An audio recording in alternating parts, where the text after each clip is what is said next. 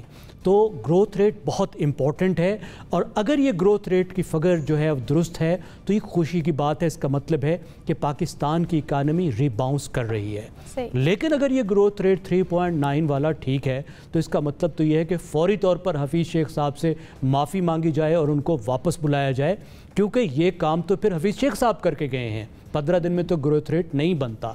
اب دیکھیے دلچسپ بات یہ ہے کہ جتنے بھی فگرز بتانے والے، جتنے بھی فائنانشیل انٹرنیشنل انسٹیٹیوشنز ہیں، ان کی جو پریڈکشنز تھی اس سال کی وہ 2% سے بھی کم تھی. ورلڈ بینک کی بھی 2% سے کم تھی، ایشین ڈیولپمنٹ بینک کی 2% سے کم تھی، اور IMF کی بھی 2% سے کم تھی. صرف پاکستان کا جو ہمارا بینک ہے جو وہ یہ کہہ رہا تھا کہ اسٹیٹ بینک آف پاکستان کو 3% کے قریب کہہ رہا تھا. اب یہ 3.9% تھوڑا سا امیزنگ ہے، اس لیے کہ پاکستان کے جو اپنے انڈیپینڈنٹ اکانومسٹ ہیں وہ بھی اس پر شک کا اظہار کر رہے ہیں.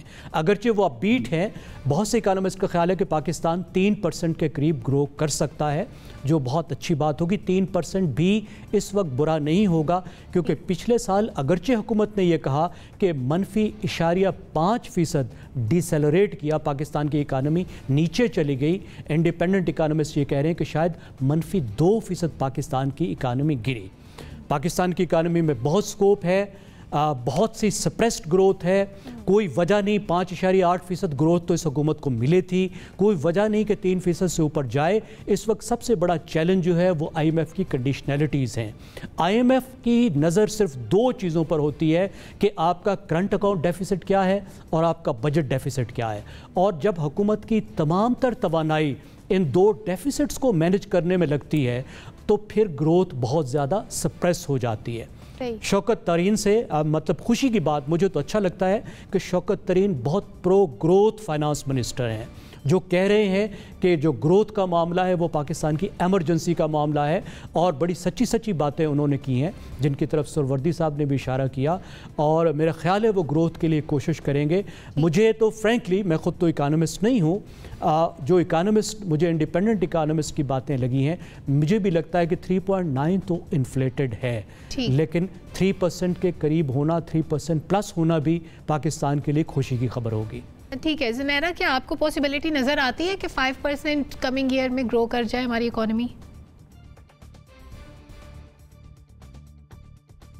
I'm not an economist, so میں اتنی ڈیٹیل میں تو نہیں جا سکتی. What I can say is کہ جب ڈفرینٹ اسٹیٹس کو اور ڈفرینٹ رپورٹس کو کمپیئر کریں تو تھوڑا سا انریلسٹک تو لگتا ہے کہ -0.47 سے ایک دم سے 3.9 پہ ہم کیسے آ گئے ہیں، جبکہ independent economist, world bank, IMF اور ہمارے اپنے ادارے جو ہے وہ بڑی مشکل سے کہہ رہے تھے کہ شاید 2% تک ہم آ جائیں، 2 سے 3 کے بیچ میں کہیں تھوڑا بہت آ جائے.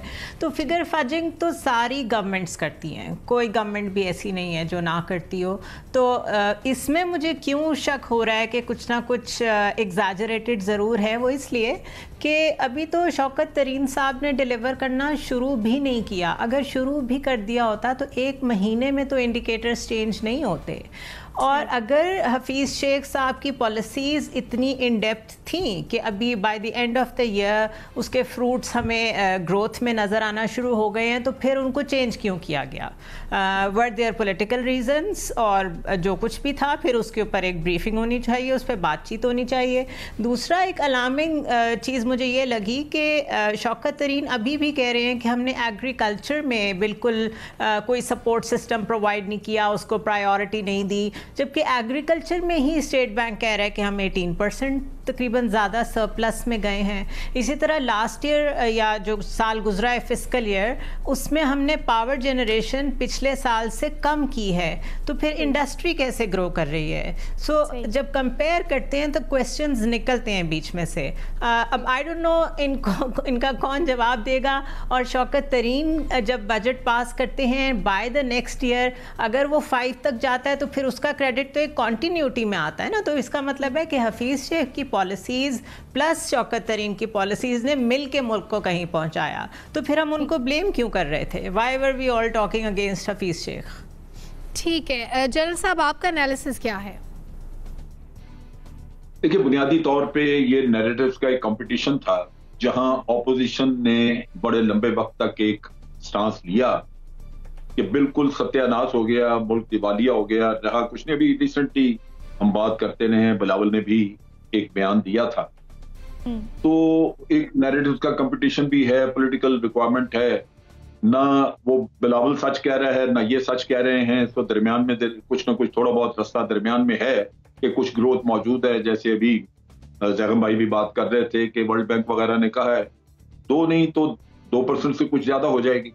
قصہ یہ ہے کہ کچھ بہتری کے انڈیکیٹرز موجود تھے. ایک تو یہ ہے کہ روپی اپریشیٹ کرتا نظر آیا ہے، تو اس سے ان کے قرضے کچھ کم ہوتے نظر آئیں. دوسری طرف یہ ہے کہ FATF کی ریسٹرکشنز کے اوپر کام کرنے کے بعد ان کی ریمیٹنسز بہت بڑی ہے، کیونکہ وہ سارے بینکنگ چینل سے آنی شروع ہو گئی. پہلے وہ ریمیٹنسز جو تھیں وہ لوگ ہنڈی وغیرہ یا اور طریقوں سے بھیجتے تھے. اب زیادہ سے زیادہ پیسہ جو ہے وہ بینکنگ چینل کے ذریعے آ رہا ہے، آپ کو فارن ایکسچینج مل رہا ہے. اور تیسرا جو ایشو ہے وہ یہ ہے کہ ان کی کچھ نہ کچھ ایکسپورٹس بھی امپروو کی ہیں، لہذا کچھ ہوپ موجود ہے کہ بہتری کی طرف جائیں گے. لیکن یہ کویسچنیبل ہے کہ وہ واقعی 4% ہوگی یا 5%، وہ مشکل لگتا ہے وہ نہیں ہوگی. لیکن جیسے وہ دیوالیے کی بات کر رہے ہیں اپوزیشن والے، حکومت کہہ سکتے ہیں کہ جی حکومت والے یہ کہیں کہ نہیں 5% بڑھ رہی ہے، تاکہ یہ پولیٹیکلی دونوں کو کچھ نہ کچھ فائدہ پہنچے. جہاں تک تعلق ہے عوام تک اس کے فوائد کے پہنچنے کا، وہ تو پوری ہسٹری میں دیکھ لیں کبھی نہیں پہنچا. روٹی کپڑا مکان کا نعرہ تھا، وہ نہیں پہنچا. میاں صاحب آئے، انہوں نے قرض اتارو، اور پھر اس کے بعد انہوں نے کہا جی کہ وہ ایشین ٹائیگر ہو جائے گا، یہ ہوگا وہ ہوگا، کوئی نہیں ہوا. تو ان کا بھی نہیں ہوا. نتیجہ یہ ہے کہ عوام وہیں کے وہیں کھڑے رہیں گے. یہ ہے کہ قرضے ہو سکتا ہے تھوڑا بہت کو کم بیش ہو جائیں. ہم جس چیز میں ڈوبے ہوئے ہیں وہ ہیں قرضے اور ہماری لاس میکنگ اینٹیٹیز، اور پہلے ہمیں اپنے قرضوں کی طرف توجہ دینا ہوگی. ہاں ان سے کچھ ریکوری ہوگی تو پھر ہو سکتا ہے کہ پبلک سروس کے کچھ پروجیکٹس وغیرہ لے کے آگے نکلیں. آج تو بہت مشکل حال میں. ٹھیک ہے نسیم صدیقی صاحب. سلمہ یہ دیکھیں کہ فگر جیسے بھی اوپر نیچے کی جا رہی ہے، ایک دم سے اچانک سے آئی ہیں. تمام لوگ جو ہے اکانومسٹ اسپیشلی وہ اس پہ شک کا اظہار کر رہے ہیں، لیکن اکانومی بہتری کی طرف جا رہی ہے کیونکہ آپ نے سلو اینڈ اسٹیڈلی جو پروسیس کیا ہوتا ہے اس کے ریزلٹس آہستہ آہستہ آنا شروع ہوتے ہیں. ایک تو سب سے بڑا یہ کہ ریمیٹنسز میں آپ دیکھیں کہ گریجولی جو ہے وہ انکریز آتا جا رہا ہے. اس کا مطلب آپ کی اچھی پالیسی، آپ نے بینکنگ چینل کے تھرو جو ہے ٹرانسفرز کر دی ہیں، وہ اچھے ریزلٹس آ رہے ہیں. ایکسپورٹس بہتر ہوتی چلی جا رہی ہیں. آپ دیکھیں فیصل آباد میں ٹیکسٹائل انڈسٹری میں وہاں پہ جابز جو ہے وہ زیادہ ہیں اور لوگ وہاں پہ کم پڑ گئے ہیں. اس کے علاوہ آپ کنسٹرکشن انڈسٹری میں دیکھ لیں کہ بڑی تیزی سے کام نظر آ رہا ہے اور یہ ہمیں خود سے نظر آ رہا ہے. اب جگہ جگہ کنسٹرکشن ہوتی نظر آ رہی ہے، بڑے بڑے پلازاز بھی بن رہے ہیں. تو تھوڑا تھوڑا جو کام ہے حکومت نے جو پائپ لائن میں ڈالا ہوا تھا وہ ہونا شروع ہو گیا، اس کے ریزلٹس آنا شروع ہو گئے. ہمیں تو اللہ تعالیٰ سے یہ دعا کرنی چاہیے کہ یہ مزید بہتری کی طرف جائے، یہ 5 سے 6 کی طرف جائے، کیونکہ پاکستانی عوام جس طرح ہمیشہ سے پستے رہے ہیں ان کو ان چیزوں کے بینیفٹس ملنے چاہیے.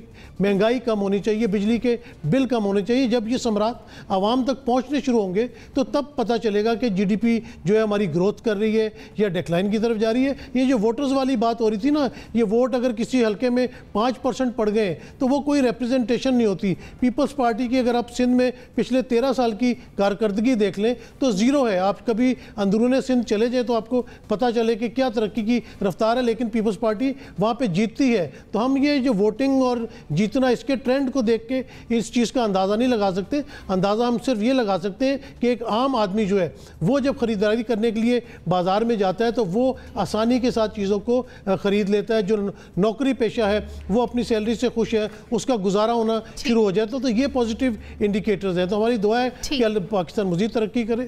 ٹھیک ہے نسیم صدیقی صاحب، آپ نے بھی اپنی رائے کا اظہار کر دیا. ایک اور معاملہ جس پہ آپ سب کا مختصر کامنٹ چاہوں گی، معاملہ یہ ہے کہ اگلے آمد کے لیے الیکٹرانک ووٹنگ مشینوں کی تیاری پر 25 ارب روپے کی لاگت آنے کا امکان ہے. تو ایکسپیکٹ یہ کیا جا رہا ہے کہ شاید مختلف دنوں میں انتخابات کروائے جائیں گے. ہمارا سوال یہ ہے کہ کیا اخراجات میں کمی کے لیے انتخابات مختلف دنوں میں کرانے پر غور کیا جا سکتا ہے؟ جنرل صاحب ون ورڈ. اب میرا خیال ہے جو میجورٹی چاہ رہی ہے کہ اس کو نہ کیا جائے، تو میرا خیال ہے نہ کیا جائے. پیسے کی بھی اس وقت ضرورت ہے آپ کو، اور بعد میں اگر اس کے اوپر الزام تراشی بھی ہو تو کیا فائدہ. ٹھیک ہے زنیرہ. براڈ بیسڈ ڈیسیجن نہیں ہے، کیونکہ تو پھر اتنا بڑا خرچہ کرنے کی کیا ضرورت ہے، کنسنسس ہونا چاہیے اس پہ. ٹھیک ہے، مزمل سہروردی صاحب. نہیں، میں متفق ہوں دونوں سے کہ حکومت کو کم از کم جو انتخابی قوانین میں تبدیلیاں ہیں وہ آرڈیننس سے اور بالکل ہیمرنگ سے نہیں کرنی چاہیے، اتفاق رائے سے، پارلیمنٹ سے. پہلے ہم نے الیکشن ایکٹ 2017 میں ساری ترامیم اتفاق رائے سے ہی دیکھی ہیں نا. ساری اپوزیشن پارٹیوں نے، گورنمنٹ نے مل کر ہی کی ہیں، تو اب بھی کر سکتی ہیں. حکومت کو محنت کرنی چاہیے، گالم گلوچ بند کرنی چاہیے اور اس پر کام کرنا چاہیے. اوکے، نسیم صدیقی صاحب. موجودہ جو نظام الیکشن کا اسی کو بہتر کرنا چاہیے، کیونکہ پارلیمنٹ اگر اس چیز کو پاس نہیں کرتی تو پھر اتنی بڑی فضول خرچی کرنے کی کوئی ضرورت نہیں ہے. ٹھیک ہے، زیگم خان صاحب. جی، قومی اتفاق رائے کے بغیر الیکشن کے قوانین میں ترمیم کرنا یا ترمیم کی کوشش کرنا وہ مزید جو ہے وہ پاکستان کی سیاست کو تقسیم کر دے گا. یعنی آپ کے خیال میں اتفاق رائے سے معاملات حل ہونے چاہیے؟ یہ قومی مفاد کا معاملہ ہے، قومی نوعیت کا معاملہ ہے، تو اس کے لیے اتفاق رائے پیدا کرنے کے لیے معاملے پر ووٹنگ ہونی چاہیے اور اتفاق رائے سے فیصلہ کرنا چاہیے کہ کس طرح سے آئندہ انتخابات میں جانا چاہیے. آیا کہ اخراجات کے لیے انتخابات مختلف دنوں میں کرائے جائیں یا کوئی اور طریقہ کار اختیار کیا جائے. ناظرین، اس کے ساتھ ہی پروگرام کا وقت ختم ہوا. نیوز میکر سے اجازت دیجیے. اللہ حافظ.